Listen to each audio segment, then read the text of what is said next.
والمطلقات يتربصن بأنفسهن ثلاثة قروء ولا يحل لهن أن يكتمن ما خلق الله في أرحامهن إن كن يؤمن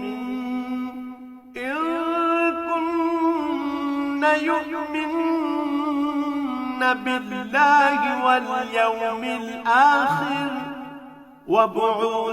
وبعولتهن أحق بردهن في ذلك إن أرادوا إصلاحا ولهن مثل الذي عليهن بالمعروف وللرجال عليهن درجة والله عزيز حكيم। তালাকপ্রাপ্তা মহিলারা যেন 3টি মাসিক ঋতু অথবা ঋতু থেকে পবিত্র থাকার 3টি মুদ্দত পর্যন্ত নিজেদের পুনরায় বিয়ের বন্ধন থেকে দূরে রাখে। তাদের গর্ভে আল্লাহ তাআলা যা কিছু সৃষ্টি করেছেন তা গোপন করা কোনো অবস্থায় তাদের পক্ষে ন্যায়সঙ্গত হবে না, যদি তারা আল্লাহর উপর এবং পরকালের উপর ঈমান আনে। এ সময়ের ভেতর তাদের ফিরিয়ে নেয়ার ব্যাপারে তাদের স্বামীরা অবশ্য বেশি অধিকারী, যদি তারা উভয় পরস্পর মিলেমিশে চলতে চায়। পুরুষদের উপর নারীদের যেমন ন্যায়ানুগ অধিকার রয়েছে, তেমনি রয়েছে নারীদের উপর পুরুষের অধিকার। পারিবারিক ভরণ পোষণের দায়িত্বের কারণে তাদের উপর পুরুষের মর্যাদা একমাত্রা বেশি রয়েছে। আল্লাহ তাআলা বিপুল ক্ষমতার মালিক, তিনি পরম কুশলী। الطلاق مرتان فإمساك بمعروف أو تسريح بإحسان ولا يحل لكم أن تأخذوا مما آتيتموهن شيئا إلا أن يخافا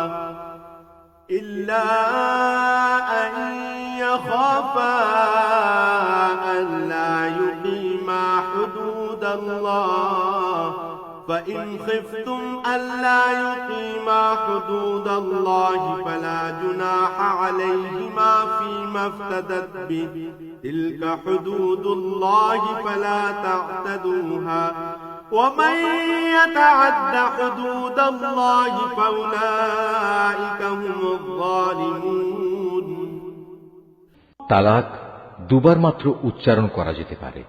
তৃতীয়বারের আগেই হয় সম্মান মর্যাদার সাথে তাকে ফিরিয়ে আনতে হবে অথবা সহৃদয়তার সাথে তাকে চলে যেতে দেবে।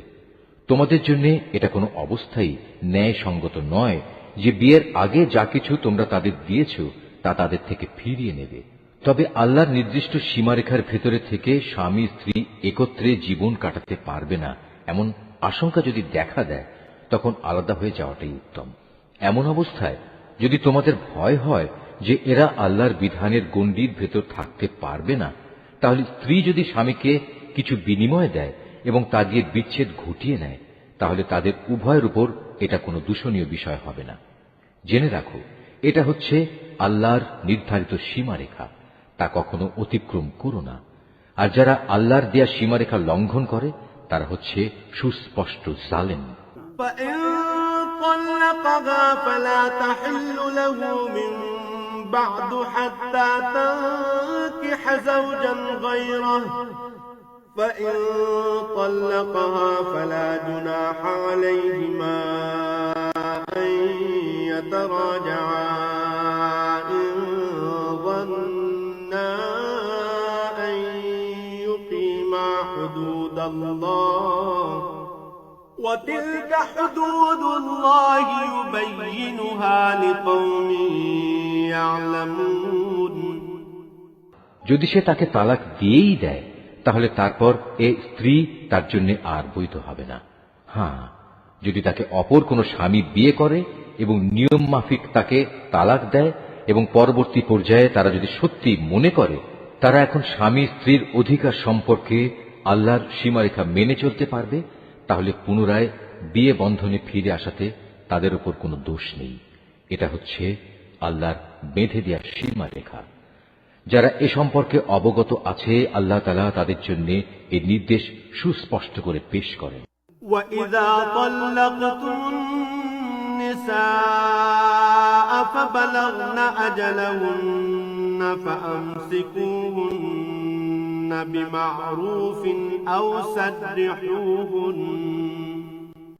سَرِّحُوهُنَّ بِمَعْرُوفٍ وَلَا تُمْسِكُوهُنَّ ضِرَارًا لِتَعْتَدُوا وَمَن يَفْعَلْ ذَلِكَ فَقَدْ ظَلَمَ نَفْسَهُ وَلَا تَتَّخِذُوا آيَاتِ اللَّهِ هُزُوًا وَاذْكُرُوا نِعْمَةَ اللَّهِ عَلَيْكُمْ وَمَا أَنزَلَ عَلَيْكُم مِّنَ الْكِتَابِ وَالْحِكْمَةِ يَعِظُكُم بِهِ وَاتَّقُوا اللَّهَ وَاعْلَمُوا أَنَّ اللَّهَ بِكُلِّ شَيْءٍ عَلِيمٌ।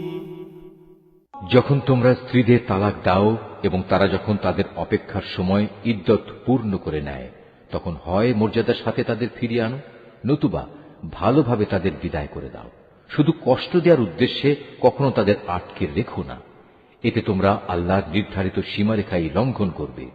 আর যে ব্যক্তি এমন কাজ করে সে প্রকারান্তরে নিজের উপরই জুলুম করে। সাবধান, আল্লাহর নির্দেশসমূহকে কখনো হাসি তামাশার বস্তু মনে করো না। স্মরণ করো তোমরা ছিলে অজ্ঞ। আল্লাহ তাআলা তোমাদের উপর হেদায়েতের বাণী পাঠিয়ে নিয়ামত দান করেছেন। শুধু তাই নয়, তিনি তোমাদের জন্য জ্ঞান ও যুক্তিপূর্ণ কিতাব নাজিল করেছেন, যা তোমাদের দৈনন্দিন জীবনের নিয়ম কানুন বাতলে দেয়। অতএব তোমরা আল্লাহকে ভয় করো এবং জেনে রাখো তিনি তোমাদের যাবতীয় কাজকর্ম সম্পর্কে সম্পূর্ণ ওয়াকিবহাল রয়েছেন।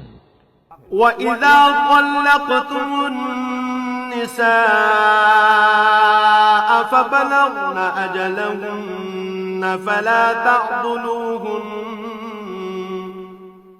فَلَا تَعْضُلُوهُنَّ أَن يَنكِحْنَ أَزْوَاجَهُنَّ إِذَا تَرَاضَوْا بَيْنَهُم بِالْمَعْرُوفِ ذَلِكَ يُوعَظُ بِهِ مَن كَانَ مِنكُمْ يُؤْمِنُ بِاللَّهِ وَالْيَوْمِ الْآخِرِ ذَلِكُمْ أَزْكَى لَكُمْ وَأَطْهَرُ وَاللَّهُ يَعْلَمُ وَأَنتُمْ لَا تَعْلَمُونَ। যখন তোমরা তোমাদের স্ত্রীদের তালাক দিয়ে দাও, অতঃপর তালাকপ্রাপ্ত স্ত্রীরাও তাদের নির্ধারিত অপেক্ষার সময় ইদ্যত পালন শেষ করে নেয়, তখন তোমরা তাদের পছন্দ মতো স্বামীদের সাথে বিয়ের ব্যাপারে বাধা দিও না। যদি তারা বিয়ের জন্য সম্মানজনকভাবে কোনো ঐক্যমত্যে পৌঁছে থাকে, তোমাদের ভেতর যারা আল্লাহ তাআলা ও পরকালীন জীবনের উপর বিশ্বাস স্থাপন করে তাদের এ আদেশই দেয়া হচ্ছে। মূলত এটা তোমাদের জন্য অধিক সম্মানের এবং অনেক পবিত্র কর্মধারা, কারণ আল্লাহ তাআলা জানেন তোমরা কিছুই জানো না। والوالدات يرضعن أولادهن حولين كاملين لمن أراد أن يتم الرضاعة وعلى المولود له رزقهن وكسوتهن بالمعروف لا تكلف نفس إلا وسعها لا تضار والدة بولدها ولا مولود له بولده وعلى الوارث مثل ذلك فإن أرادا فصالا عن تراض منهما وتشاور فلا جناح عليهما وإن أردتم أن تسترضعوا أولادكم فلا جناح عليكم إذا سلمتم ما آتيتم بالمعروف واتقوا الله واعلموا أن الله بما تعملون بصير মায়েদের পুরো 2 বছরই সন্তানকে বুকের দুধ খাওয়ানো উচিত। এই নিয়ম তার জন্যে যে চায় সন্তানের দুধ খাওয়ানো পুরো মাত্রায় আদায় করুক। সন্তানের পিতা দুধ খাওয়ানোর জন্য মায়েদের সম্মানজনক ভরণ পোষণ সুনিশ্চিত করবে। কোন ব্যক্তির উপর তার সাধ্যাতীত বোঝা চাপিয়ে দেওয়া যাবে না। পিতার সঙ্গতির কথা ভাবতে গিয়ে দেখতে হবে মায়েরাও যেন আবার নিজ সন্তান নিয়ে বেশি কষ্টে না পড়ে যায়, এবং পিতাকেও যেন সন্তান জন্ম দেওয়ার কারণে অযথা কষ্টে পড়ে যেতে না হয়, সেটাও খেয়াল রাখতে হবে। সন্তানের পিতার অবর্তমানে তার উত্তরাধিকারীদের উপর সন্তানের জন্মদাত্রী মায়ের অধিকার এভাবেই বহাল থাকবে। তবে কোন পর্যায়ে পিতামাতা যদি পারস্পরিক সম্মতি ও পরামর্শের ভিত্তিতে আগেভাগেই সন্তানের দুধ ছাড়িয়ে নিতে চায়, তাতেও তাদের উপর কোনো দোষের কিছু নেই। তোমরা যদি নিজেদের বদলে অন্য কাউকে সন্তানের দুধ খাওয়ানোর জন্য নিয়োগ করতে চাও, এবং যদি দুগ্ধদাত্রীর পাওনা যথাযথভাবে বুঝিয়ে দেয়া হয়, তাতেও কোনো গুনাহ নেই। সর্বাবস্থায় আল্লাহ তাআলাকে ভয় করো এবং জেনে রেখো তোমরা যা কিছুই করো আল্লাহ তাআলা তার সব কিছুই দেখতে পান।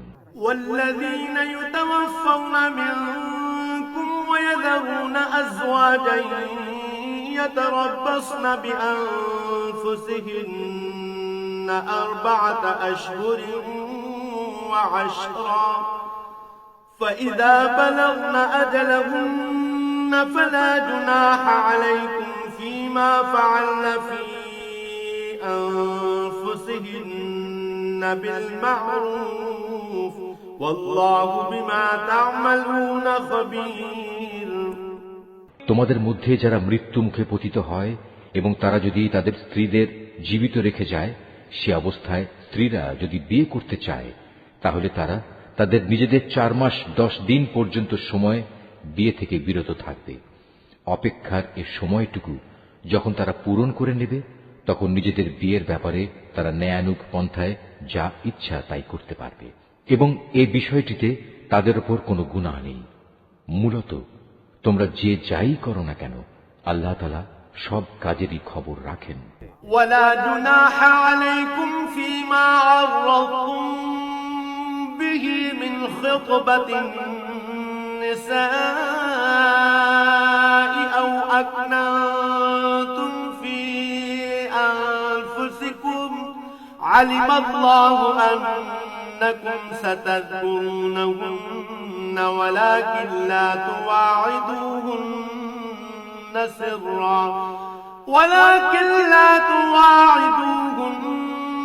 سرا إلا أن تقولوا قولا معروفا ولا تعزموا عقدة النكاح حتى يبلغ الكتاب أجله واعلموا أن الله يعلم ما في أنفسكم فاحذروه واعلموا أن الله غفور حليم।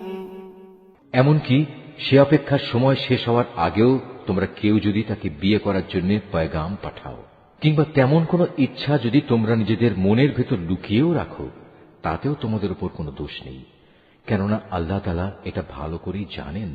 তাদের কথা অবশ্যই তোমরা বারবার মনে করবে, কিন্তু সাবধান, আড়ালে আবডালে থেকে গোপনে তাদের বিয়ের কোনো প্রতিশ্রুতি দিও না। তাদের সাথে কখনো তোমাদের কথা বলতে হলে তা বলবে সম্মানজনক পন্থায়, আর ইদ্দত অপেক্ষার শরীয়ত সম্মত সময় শেষ হবার আগে কখনো তার সাথে বিয়ের সংকল্প করো না। জেনে রেখো তোমাদের মনের সব ইচ্ছা অভিসন্ধির কথা কিন্তু আল্লাহ তাআলা ভালো করেই জানেন। অতএব তোমরা একমাত্র তাঁর থেকেই সতর্ক হও এবং একথাও জেনে রেখো আল্লাহ তাআলা অত্যন্ত ধৈর্যশীল, মহান ক্ষমাশীল। لا جناح عليكم إن طلقتم النساء ما لم تمسوهن أو تفرضوا لهن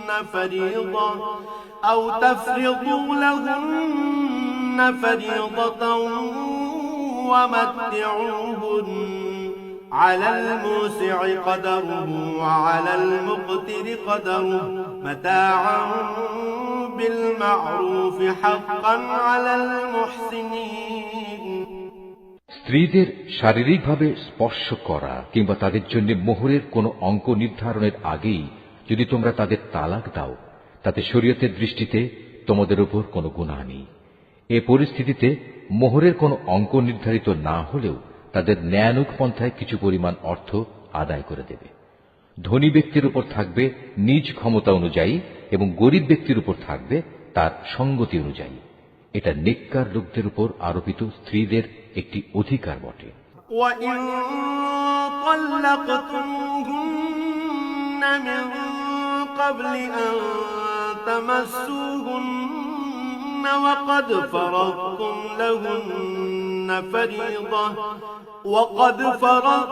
لَهُنَّ فَرِيضَةً فَنِصْفُ مَا فَرَضْتُمْ إِلَّا أَن يَعْفُونَ أَوْ يَعْفُوَ الَّذِي بِيَدِهِ عُقْدَةُ النِّكَاحِ وَأَن تَعْفُوا أَقْرَبُ لِلتَّقْوَى وَلَا تَنسَوْا الْفَضْلَ بَيْنَكُمْ إِنَّ اللَّهَ بِمَا تَعْمَلُونَ بَصِيرٌ যদি এমন হয় তোমরা তাদের শারীরিকভাবে স্পর্শ করনি কিন্তু মোহরের অঙ্ক নির্ধারিত করে নিয়েছ, এমত অবস্থায় যদি তোমরা তাদের তালাক দাও তাহলে তাদের জন্য থাকবে নির্ধারিত মোহরের অর্ধেক পরিমাণ, যা আদায় করে দিতে হবে। হ্যাঁ, তালাকপ্রাপ্তা স্ত্রী নিজের থেকে যদি তোমাদের তা মাফ করে দেয় কিংবা যে স্বামীর হাতে বিয়ের বন্ধন রয়েছে সে যদি স্ত্রীকে নির্দিষ্ট পরিমাণের বেশি দিয়ে অনুগ্রহ দেখাতে চায় তাহলে তা হবে আল্লাহ ভীতিরও একান্ত কাছাকাছি। কখনো একে অপরের প্রতি দয়া ও সহৃদয়তা দেখাতে ভুলো না, কারণ তোমরা কে কি কাজ করো তার সবকিছুই আল্লাহ তাআলা পর্যবেক্ষণ করছেন। حافظوا على الصلوات والصلاة الوسطى وقوموا لله قانتين তোমরা নামাজ সমূহের উপর গভীরভাবে যত্নবান হও, বিশেষ করে মধ্যবর্তী নামাজ, এবং আল্লাহর জন্য বিনীতভাবে দাঁড়িয়ে থাকো। فإن خفتم فرجالا أو ركبانا فإذا أمنتم فاذكروا الله كما علمكم ما لم تكونوا تعلمون অতঃপর যদি তোমরা ভীতিপ্রদ কোনো অবস্থার সম্মুখীন হও তখন প্রয়োজনে তোমরা নামাজ পড়বে পায়ের উপর দাঁড়িয়ে কিংবা সওয়ারের উপর থাকা অবস্থায়। তারপর তোমরা যখন নিরাপদ হয়ে যাবে তখন আল্লাহ তাআলাকে স্মরণ করো, যেভাবে আল্লাহ তাআলা তাকে স্মরণ করার নিয়ম শিখিয়েছেন, যার কিছুই তোমরা ইতিপূর্বে জানতে না। والذين يتوفون منكم ويذرون أزواجا وصية لأزواجهم متاعا إلى الحول غير إخراج فإن خرجن فلا جناح عليكم فيما فعلن في أنفسهن من معروف والله عزيز حكيم তোমাদের মধ্যে থেকে যদি কেউ মৃত্যুমুখে পতিত হয় এবং সে বিধবা স্ত্রীদের রেখে যায়, তার উত্তরসূরিদের জন্য তার ওসিয়ত থাকবে যেন তারা 1 বছর পর্যন্ত তাদের স্ত্রীদের ব্যয়ভার বহন করে। কোনো অবস্থায় যেন তার ভিটে মাটি থেকে তাকে বের করে দেয়া না হয়। এই সময় পূরণ হবার আগে যদি তারা নিজেরাই বের হয়ে যায় এবং তারা নিজেদের ব্যাপারে কোনো ভিন্ন সিদ্ধান্ত করে কোনো সম্মানজনক ব্যবস্থা করে নেয়, তাহলে এজন্যে তোমাদের উপর কোনো দোষ পড়বে না। আল্লাহ তাআলা সবার উপর শক্তিশালী, তিনি বিজ্ঞ কুশলীও। وللمطلقات متاع بالمعروف حقا على المتقين স্বামীদের উপর তালাকপ্রাপ্তা মহিলাদের জন্য ন্যায়সঙ্গত ভরণ পোষণের দায়িত্ব থাকবে। আল্লাহ তাআলাকে যারা ভয় করে এটা তাদের উপর আরোপিত দায়িত্ব। كذلك يبين الله لكم آياته لعلكم تعقلون এভাবেই আল্লাহ তাআলা তার আয়াতগুলো তোমাদের জন্য সুস্পষ্ট করে বলে দিয়েছেন যাতে করে তোমরা বুঝতে পারো।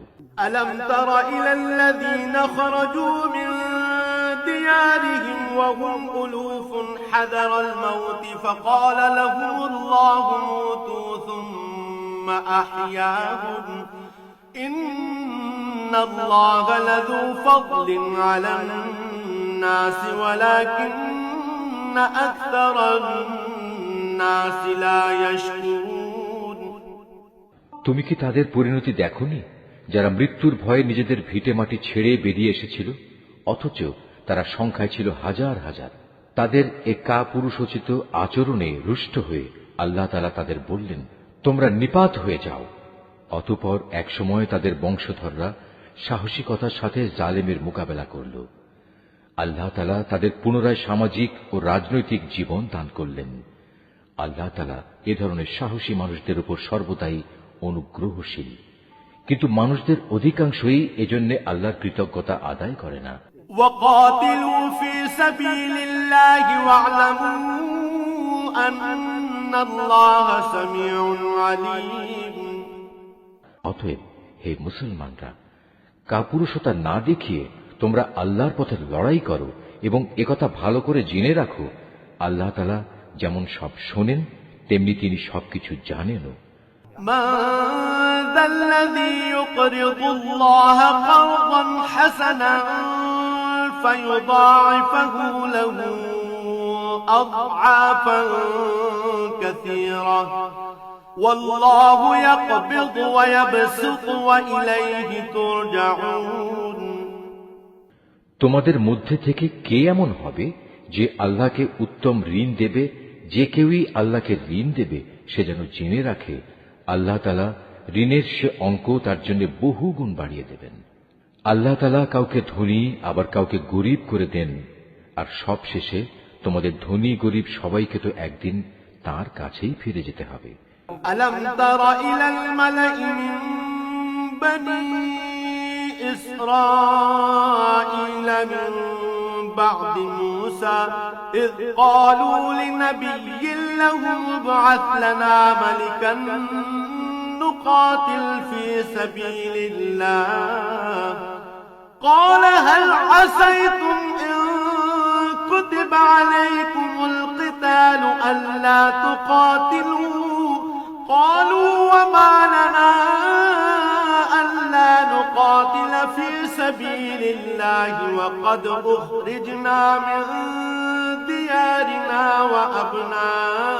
وأبنائنا فلما كتب عليهم القتال تولوا إلا قليلا منهم والله عليم بالظالمين তুমি কি বনী ইসরাইল দলের কতিপয় নেতা সম্পর্কে চিন্তা করনি, যখন তারা মুসার আগমনের পর তদানীন্তন নবীর কাছে বলেছিল, আমাদের জন্য একজন বাদশা ঠিক করে দাও যেন তার সাথে আমরা আল্লাহর পথে লড়াই করতে পারি। আল্লাহর নবী তাদের বলল, তোমাদের অবস্থা আগের লোকদের মতো এমন হবে না তো যে আল্লাহ তাআলা তোমাদের লড়াইয়ের আদেশ দেবেন এবং তোমরা লড়াই করবে না? তারা বলল, আমরা কেন আল্লাহর পথে লড়ব না, বিশেষ করে যখন আমাদের নিজেদের বাড়ি ঘর থেকে আমাদের বের করে দেয়া হয়েছে, আমাদের ছেলে মেয়েদেরও বের করে দেয়া হয়েছে। অতঃপর যখন সত্যি সত্যি তাদের আল্লাহর পক্ষ থেকে যুদ্ধের আদেশ দেয়া হল, তখন কতিপয় সাহসী বান্দা ছাড়া তাদের অধিকাংশই ময়দান ছেড়ে পালিয়ে গেছে। আসলে আল্লাহ তাআলা জালেমদের ভালো করেই জানেন। وقال لهم نبيهم إن الله قد بعث لكم طالوت ملكا قالوا أنى يكون له الملك علينا ونحن أحق بالملك منه ولم يؤت سعة من المال قال إن الله اصطفاه عليكم وزاده بسطة في العلم والجسم والله يؤتي ملكه من يشاء والله واسع عليم তাদের নবী তাদের বলল, আল্লাহ তাআলা তালুতকে তোমাদের উপর বাদশা নিযুক্ত করে পাঠিয়েছেন। একথা শুনে তারা বলল, তার কি অধিকার আছে যে আমাদের উপর রাজত্ব করার? বাদশাহীর অধিকার বরং তার চাইতে আমাদেরই বেশি রয়েছে। তাছাড়া অর্থ প্রাচুর্যও তো তার বেশি নেই। আল্লাহর নবী বলল, শাসন ক্ষমতার জন্য আল্লাহ তাআলা তাকেই বাছাই করেছেন এবং এ কাজের জন্য তার শারীরিক যোগ্যতা ও জ্ঞান প্রতিভা আল্লাহ তাআলা বাড়িয়ে দিয়েছেন। আসলে আল্লাহ তাআলা যাকে চান তাকেই তার রাজ ক্ষমতা দান করে থাকেন। তার ভান্ডার অনেক প্রশস্ত। আল্লাহ তাআলা যাকে চান তাকেই রাজত্ব দেন। আল্লাহ তাআলা প্রাচুর্যময় ও মহাবিজ্ঞ। وقال لهم نبيهم إن آية ملكه أن يأتيكم التابوت فيه سكينة من ربكم وبقية مما ترك آل موسى وآل هارون تحمله الملائكة إن في ذلك لآية لكم إن كنتم مؤمنين। তাদের নবী তাদের আরো বলল, আল্লাহ তাআলা যাকে পাঠাচ্ছেন তার বাদশাহীর অবশ্যই একটা চিহ্ন থাকবে এবং তা হচ্ছে সে তোমাদের সামনে হারানো সিন্দুকটি এনে হাজির করবে। এতে তোমাদের জন্য আল্লাহর পক্ষ থেকে সান্ত্বনা ও প্রশান্তির বিষয় থাকবে। তাছাড়া এ অমূল্য সিন্ধুকে মুসা ও হারুনের পরিবার পরিজনের কিছু রেখে যাওয়া জিনিসপত্রও থাকবে। আল্লাহ তাআলার নির্দেশে তার ফেরেশতারা এই সিন্ধুক তোমাদের জন্য বহন করে আনবে। যদি তোমরা বিশ্বাস স্থাপন করো তাহলে তোমরা দেখবে এ সব কিছুতে তোমাদের জন্য এক ধরনের নিদর্শন রয়েছে। فلما فصل طالوت بالجنود قال إن الله مبتليكم بنهر فمن شرب منه فليس مني ومن لم يطعمه فإنه مني إلا من اغترف غرفة بيده فشربوا منه إلا قليلا منهم فلما جاوزه هو والذين آمنوا معه قالوا لا طاقة لنا اليوم بجالوت وجنوده قال الذين يظنون أنهم ملاقوا الله كم من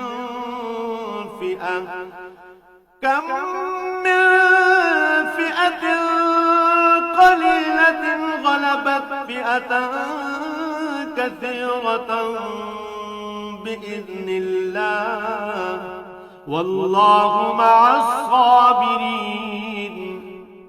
রাজত্ব পেয়ে তালুত নিজ বাহিনী নিয়ে যখন এগিয়ে গেল তখন সে তার লোকদের বলল, আল্লাহ তাআলা একটি নদীর পানি দিয়ে তোমাদের পরীক্ষা করবেন। যদি তোমাদের মধ্যে কেউ এর পানি পান করে তাহলে সে আর আমার দলভুক্ত থাকবে না, আর যে ব্যক্তি তা খাবে না সে অবশ্যই আমার দলভুক্ত থাকবে। তবে কেউ যদি তার হাত দিয়ে সামান্য এক আঁজলা পানি খেয়ে নেয় তা ভিন্ন কথা। অতঃপর সেখানে গিয়ে হাতে গোনা কয়েকজন লোক ছাড়া আর সবাই তৃপ্তি ভরে পানি পান করল। এ কয়জন লোক যারা তার কথায় তার সাথে ঈমান এনেছিল। তারা এবং তালুত যখন নদী পার হয়ে এগিয়ে গেল তখন তারা নিজেদের দীনতা দেখে বলে উঠল, হে আল্লাহ, আজ জালুত এবং তার বিশাল বাহিনীর মোকাবেলা করার শক্তি আমাদের নেই। এ সময় তাদেরই সাথী বন্ধুরা যারা জানত তাদের আল্লাহর সামনে হাজির হতে হবে তারা বলল, ইতিহাসে এমন অনেকবারই দেখা গেছে আল্লাহর সাহায্য নিয়ে একটি ক্ষুদ্র দলও বিশাল সেনাবাহিনীর উপর জয়ী হয়েছে। কেননা আল্লাহ তাআলা ধৈর্যশীলদের সাথেই থাকেন। ولما برزوا لجالوت وجنوده قالوا ربنا أفرغ علينا صبرا وثبت أقدامنا وانصرنا على القوم الكافرين। তারপর যখন সে তার সৈন্য নিয়ে মোকাবেলা করার জন্য দাঁড়ালো তখন তারা আল্লাহর কাছে সাহায্য চেয়ে বলল, হে আমাদের মালিক, তুমি আমাদের সবরের তৌফিক দান করো, দুশমনের মোকাবেলায় আমাদের কদম অটল রাখো এবং অবিশ্বাসী কাফেরদের মোকাবেলায় তুমি আমাদের সাহায্য করো। فهزموهم بإذن الله وقتل داود جالوت وآتاه الله الملك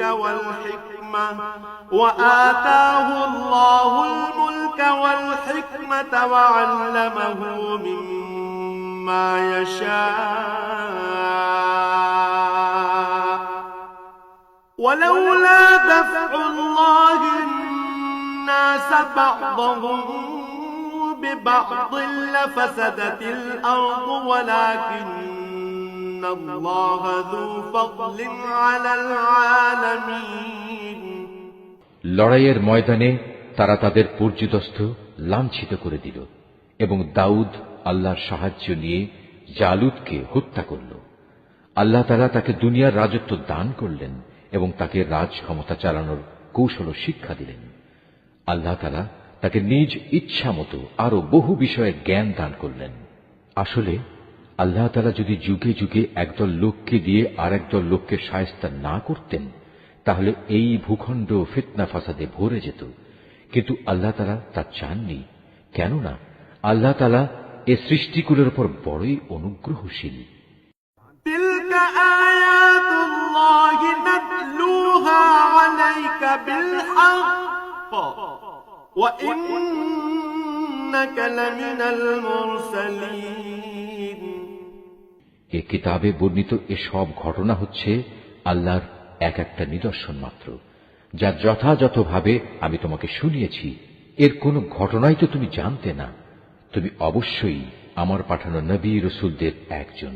তিলকা রুসুলু ফাদ্দালনা বা'দাহুম আলা বা'দ মিনহুম মান কাল্লামা আল্লাহু ওয়া রাফা'a বা'দাহুম দারাজাত وآتينا عيسى ابن مريم البينات وأيدناه بروح القدس ولو شاء الله ما اقتتل الذين من بعدهم من بعد ما جاءتهم البينات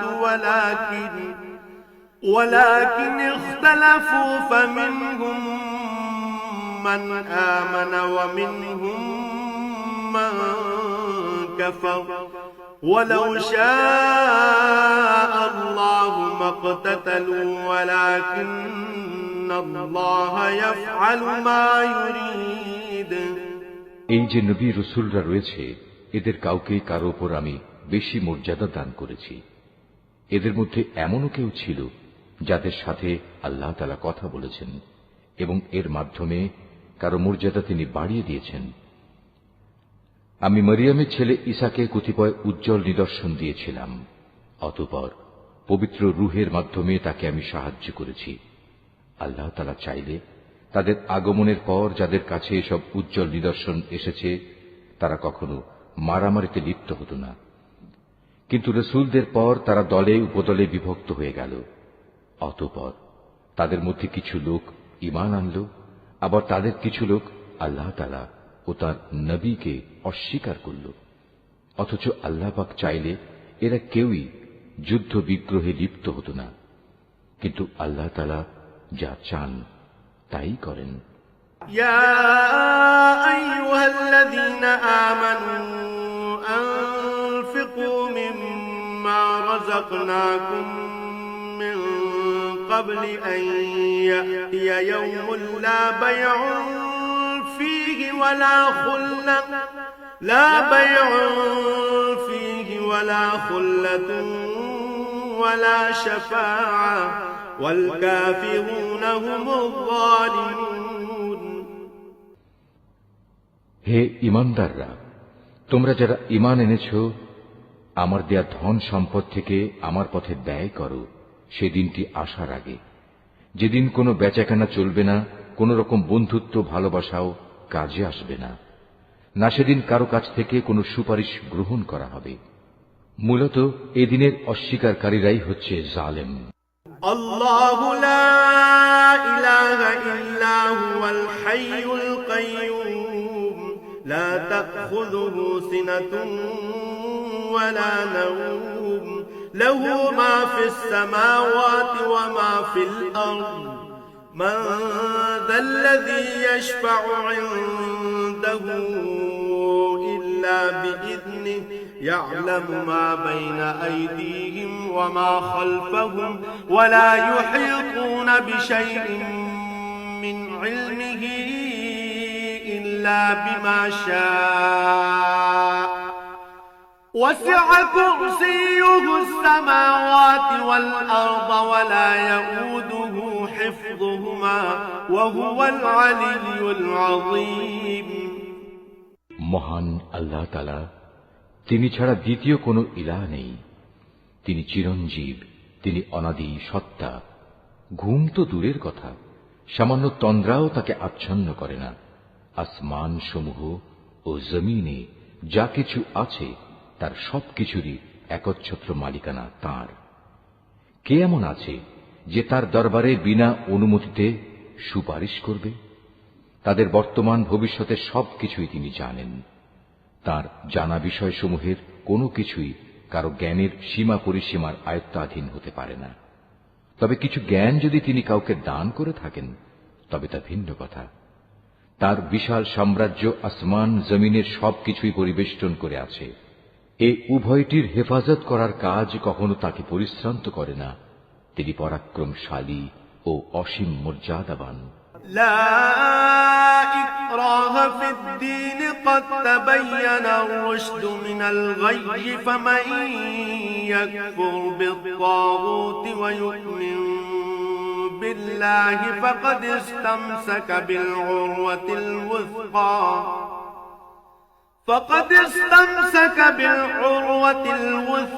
لا انفصام لها والله سميع عليم আল্লাহর দ্বীনের ব্যাপারে কোনো জোর জবরদস্তি নেই, কারণ সত্য এখানে মিথ্যা থেকে পরিষ্কার হয়ে গেছে। তোমাদের মধ্যে যদি কোনো ব্যক্তি বাতিল মতাদর্শকে অস্বীকার করে, আল্লাহর দেয়া জীবনাদর্শের উপর ঈমান আনে, সে যেন এর মাধ্যমে এমন এক শক্তিশালী রশি ধরল যা কোনোদিনই ছিঁড়ে যাবার নয়। আল্লাহ তাআলা সবকিছুই শোনেন এবং সবকিছুই জানেন।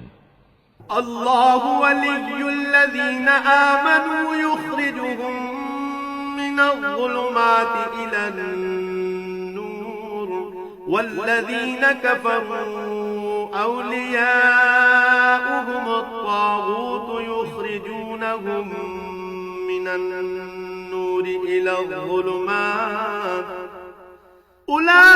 উলাইকা আসহাবুন নার হুম ফিহা খালিদুন।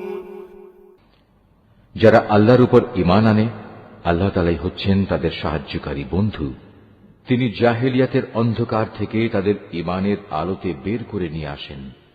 অপরদিকে যারা আল্লাহকে অস্বীকার করে, বাতিল শক্তিসমূহই হয়ে থাকে তাদের সাহায্যকারী। তা তাদের দ্বীনের আলোক থেকে কুফরির অন্ধকারের দিকে নিয়ে যায়।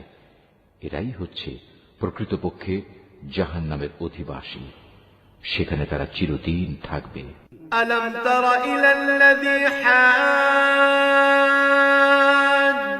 ইব্রাহিম ফি রাব্বিহি আন আতাহু আল্লাহুল মুলক إذ قال إبراهيم ربي الذي يحيي ويميت قال أنا أحيي وأميت قال إبراهيم فإن الله يأتي بالشمس من المشرق فأت بها من المغرب فبهت الذي كفر والله لا يهدي القوم الظالمين।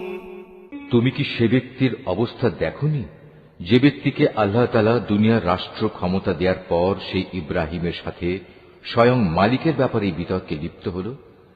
বিতর্কের এক পর্যায়ে ইব্রাহিম বলল, আমার মালিক তিনি যিনি সৃষ্টিকুলকে জীবন দান করেন, মৃত্যু দান করেন। সে বলল, জীবন মৃত্যু তো আমিও দিয়ে থাকি। ইব্রাহিম বলল, আমার আল্লাহ তাআলা পূর্ব দিক থেকে প্রতিদিন সূর্যের উদয় ঘটান, একবার তুমি তা পশ্চিম দিক থেকে বের করে দেখাও তো। এতে সত্য অস্বীকারী ব্যক্তিটি হতভম্ব হয়ে গেল। আসলে আল্লাহ তাআলা জালেম জাতিকে কখনো পথের দিশা দেন না।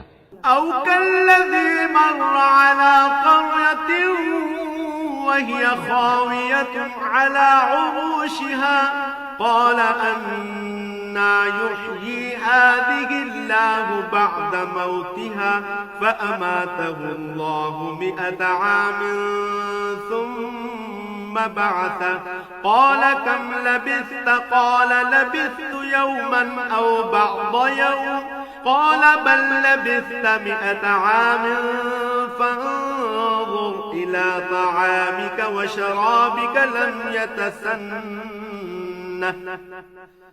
وانظر إلى حمارك ولنجعلك آية للناس وانظر إلى العظام كيف ننشزها ثم نكسوها لحما فلما تبين له قال أعلم أن الله على كل شيء قدير। অথবা ঘটনাটি কি সেই ব্যক্তির মতো যে একটি বস্তির পাশ দিয়ে যাবার সময় যখন দেখল তা বিধ্বস্ত হয়ে আপন অস্তিত্বের উপর মুখ থুবড়ে পড়ে আছে, তখন সে ব্যক্তি বলল, এ মৃত জনপদকে কিভাবে আল্লাহ তাআলা আবার পুনরুজ্জীবন দান করবেন? এক পর্যায়ে আল্লাহ তাআলা সত্যি সত্যি তাকে মৃত্যু দান করলেন এবং এভাবেই তাকে 100 বছর ধরে মৃত ফেলে রাখলেন। অতঃপর তাকে পুনরায় জীবিত করলেন। এবার জিজ্ঞেস করলেন, বলতে পারো তুমি কতকাল মৃত অবস্থায় কাটিয়েছ? সে বলল, আমি একদিন কিংবা একদিনের কিছু অংশ মৃত অবস্থায় কাটিয়েছি। আল্লাহ তাআলা বললেন, বরং এমনি অবস্থায় তুমি 100 বছর কাটিয়ে দিয়েছ। তাকিয়ে দেখো তোমার নিজস্ব খাবার ও পানীয়ের দিকে, দেখবে তা বিন্দুমাত্র পচেনি। তোমার গাধাটির দিকেও দেখো, তাও একই অবস্থায় আছে। আমি এসব এজন্যই দেখালাম যেন আমি তোমাকে মানুষদের জন্য পরকালীন জীবনের একটি জীবন্ত প্রমাণ হিসেবে উপস্থাপন করতে পারি। এই মৃত জীবের হাড় পাঁজরগুলোর দিকে তাকিয়ে দেখো, তুমি নিজেই দেখতে পাবে আমি কিভাবে তা একটার সাথে আরেকটা জোড়া লাগিয়ে নতুন জীবন দিয়েছি। অতঃপর কিভাবে তাকে আমি গোশতের পোশাক পরিয়ে দিয়েছি। অতএব এভাবে আল্লাহর দেখানো এ বিষয়টি যখন তার কাছে পরিষ্কার হয়ে গেল, তখন সে বলে উঠল, আমি এটা জানি, অবশ্যই আল্লাহ তাআলা সব কিছুর উপর ক্ষমতাবান। وَإِذْ قَالَ إِبْرَاهِيمُ رَبِّ أَرِنِي كَيْفَ تُحْيِي الْمَوْتَى قَالَ أَوَلَمْ تُؤْمِنْ قَالَ بَلَى وَلَكِنْ لِيَطْمَئِنَّ قَلْبِي قَالَ فَخُذْ 4 مِنَ الطَّيْرِ فَصُرْهُنَّ إِلَيْكَ ثُمَّ اجعل على كل جبل منهن جزءا ثم ادعهن يأتينك سعيا واعلم أن الله عزيز حكيم। আরো স্মরণ করো যখন ইব্রাহিম বলল, হে মালিক, মৃতকে তুমি কিভাবে পুনরায় জীবিত করো তা আমাকে একটু দেখিয়ে দাও। আল্লাহ তাআলা বললেন, কেন, না দেখে কি তুমি বিশ্বাস করো না? ইব্রাহিম বলল, হ্যাঁ প্রভু, আমি বিশ্বাস করি, কিন্তু এর দ্বারা আমার মন একটু সান্ত্বনা পাবে, এই যা। আল্লাহ তাআলা বললেন, তুমি বরং এক কাজ করো, 4টি পাখি ধরে আনো, অতঃপর আস্তে আস্তে এই পাখিগুলোকে তোমার কাছে পোষ মানিয়ে নাও, যাতে ওদের নাম তোমার কাছে পরিচিত হয়ে যায়। তারপর তাদের শরীর কেটে কয়েক টুকরায় ভাগ করো, তাদের কাটা এক একটি টুকরো এক একটি পাহাড়ের উপর রেখে এসো। অতঃপর ওদের সবার নাম ধরে তুমি ডাকো, দেখবে জীবন্ত পাখিতে পরিণত হয়ে ওরা তোমার কাছে দৌড়ে আসবে। তুমি জেনে রাখো, আল্লাহ তাআলা মহা শক্তিশালী, বিজ্ঞ, কুশলী। ينفقون أموالهم في سبيل الله كمثل حبة أنبتت 7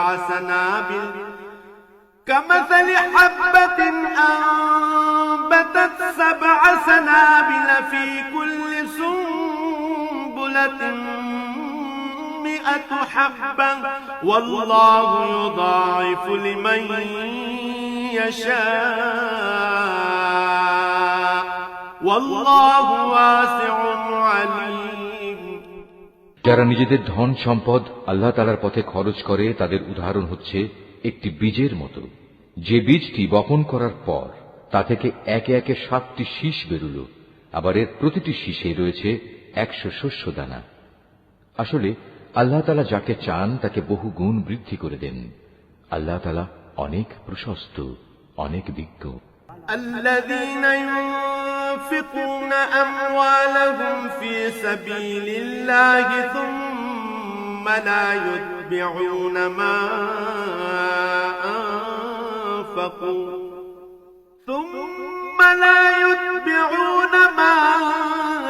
أنفقوا منا ولا أذى لهم أجرهم عند ربهم ولا خوف عليهم ولا هم يحزنون যারা আল্লাহ তাআলার পথে নিজেদের ধন সম্পদ ব্যয় করে এবং ব্যয় করে তা প্রচার করে বেড়ায় না, খোঁটা দেয় না এবং কষ্টও দেয় না, এজন্য তাদের মালিকদের কাছে তাদের জন্য পুরস্কার সংরক্ষিত রয়েছে। শেষ বিচারের দিন এদের কোনো ভয় নেই, তাদের সেদিন দুশ্চিন্তাগ্রস্ত হতে হবে না। قول معروف ومغفرة خير من صدقة يتبعها أذى والله غني حليم একটুখানি সুন্দর কথা বলা এবং উদারতা দেখিয়ে ক্ষমা করে দেয়া সেই দানের চাইতে অনেক ভালো, যে দানের পরিণামে কষ্টই আসে। আল্লাহ তাআলা কারোরই মুখাপেক্ষী নন, তিনি পরম ধৈর্যশীল বটে। يا أيها الذين آمنوا لا تبطلوا صدقاتكم بالمن والأذى كالذي ينفق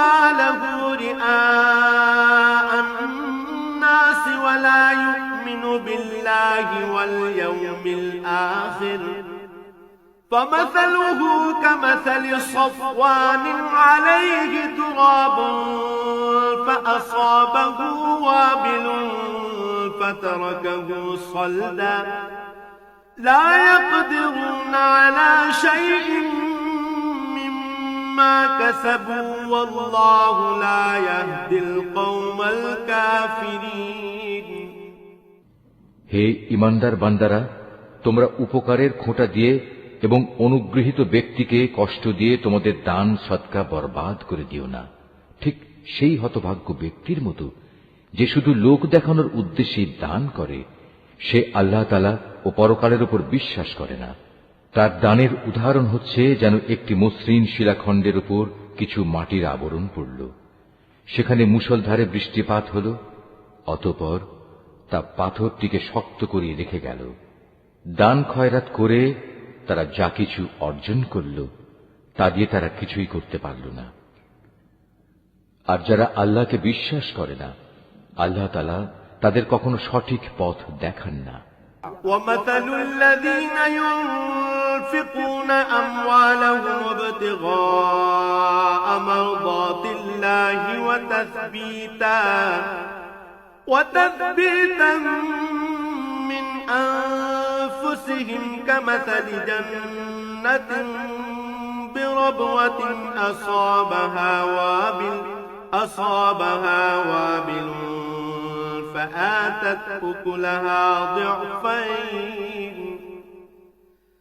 فإن لم يصبها وابل فطل والله بما تعملون بصير অপরদিকে যারা আল্লাহ তাআলার সন্তুষ্টির জন্য এবং নিজেদের মানসিক অবস্থা আল্লাহর পথে সুদৃঢ় রাখার জন্য নিজেদের ধন সম্পদ ব্যয় করে, তাদের উদাহরণ হচ্ছে যেন তা কোনো উঁচু পাহাড়ের উপত্যকায় একটি সুসজ্জিত ফসলের বাগান।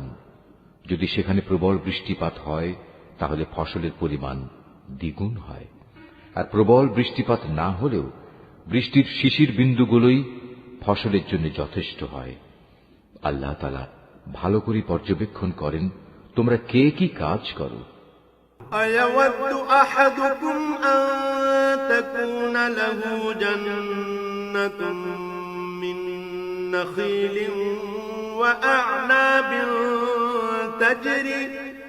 تجري من تحتها الأنهار له فيها من كل الثمرات وأصابه الكبر وله ذرية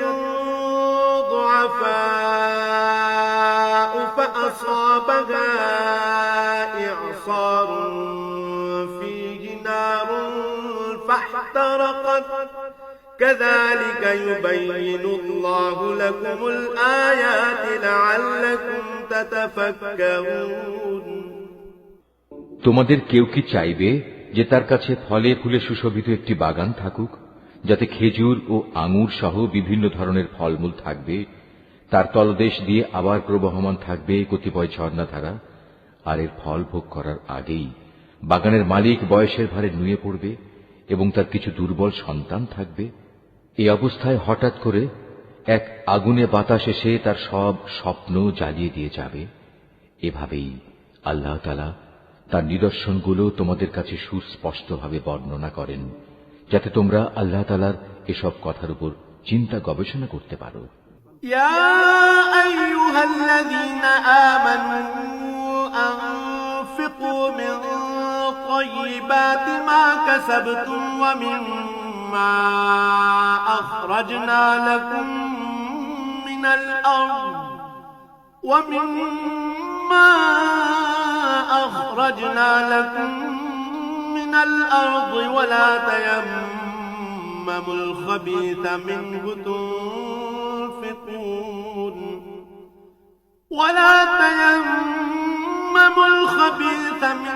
تنفقون ولستم بآخذيه إلا أن تغمضوا فيه واعلموا أن الله غني حميد। হে ঈমানদার লোকেরা, তোমরা নিজেরা যা অর্জন করেছ সে পবিত্র সম্পদ এবং যা আমি জমিনের ভেতর থেকে তোমাদের জন্য বের করে এনেছি তার থেকে একটি উৎকৃষ্ট অংশ আল্লাহর পথে ব্যয় করো। আল্লাহর জন্য এমন নিকৃষ্টতম জিনিসগুলো বেছে রেখে তার থেকে ব্যয় করো না, যা অন্যরা তোমাদের দিলে তোমরা তা গ্রহণ করবে না। অবশ্য যা কিছু তোমরা অনিচ্ছাকৃতভাবে গ্রহণ করো তা আলাদা। তোমরা জেনে রেখো, আল্লাহ তাআলা তোমাদের দানের মুখাপেক্ষী নন, সব প্রশংসার মালিক তো তিনিই। الشيطان يعدكم الفقر ويأمركم بالفحشاء والله يعدكم مغفرة منه وفضلا والله واسع عليم।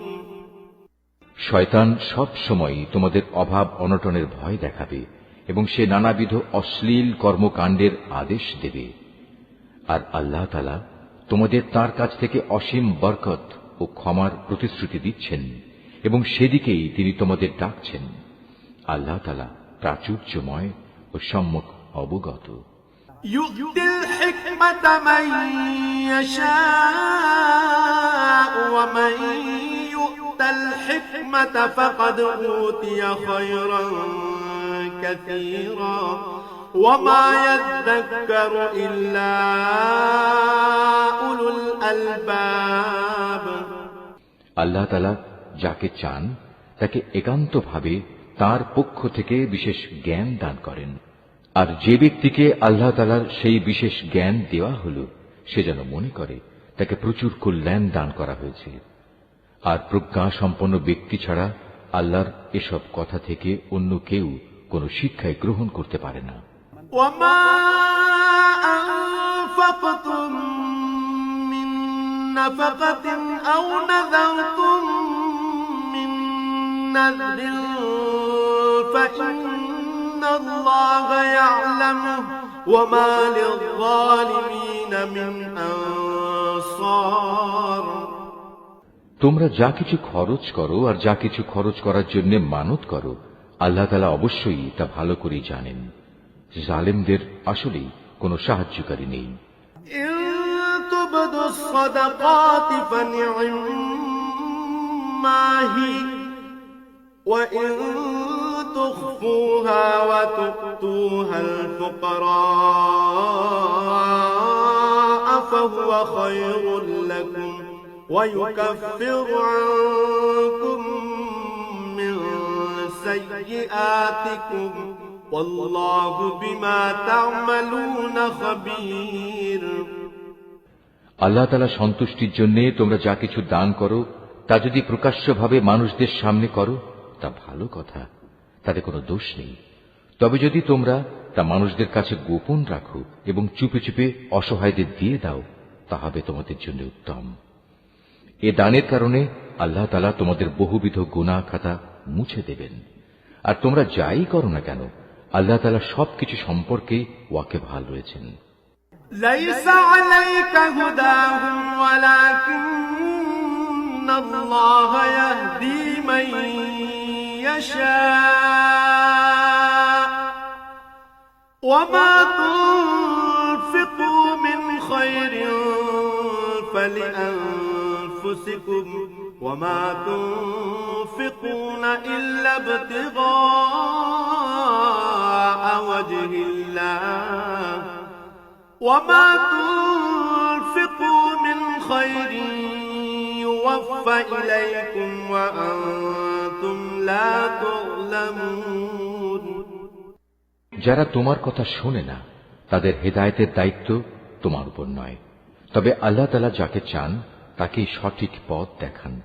তোমরা যা দান সদকা করো এটা তোমাদের জন্যই কল্যাণকর, কারণ তোমরা তো এজন্যই খরচ করো যেন আল্লাহর সন্তুষ্টি অর্জন করতে পারো। তোমরা আজ যা কিছু দান করবে আগামীকাল তার পুরোপুরি পুরস্কার তোমাদের আদায় করে দেয়া হবে। সেদিন তোমাদের উপর কোন রকম জুলুম করা হবে না। للفقراء الذين أحصروا في سبيل الله لا يستطيعون ضربا في الأرض يحسبهم الجاهل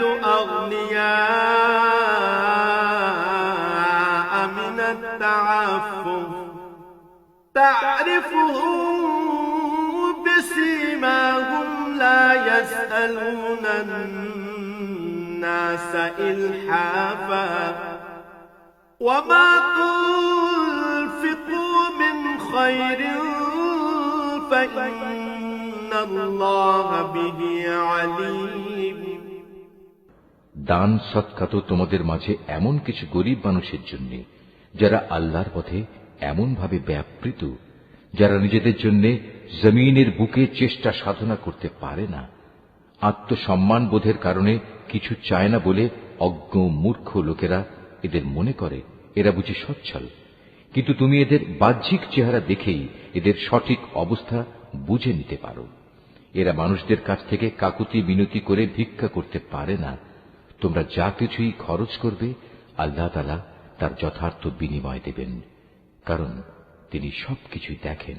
الذين ينفقون أموالهم بالليل والنهار سرا وعلانية فلهم أجرهم عند ربهم ولا خوف عليهم ولا هم يحزنون যারা দিনরাত প্রকাশ্যে ও সঙ্গোপনে নিজেদের মাল সম্পদ ব্যয় করে তাদের মালিকের দরবারে তাদের এ দানের প্রতিফল সুরক্ষিত রয়েছে। তাদের উপর কোন রকম ভয়ভীতি থাকবে না, তারা চিন্তিতও হবে না।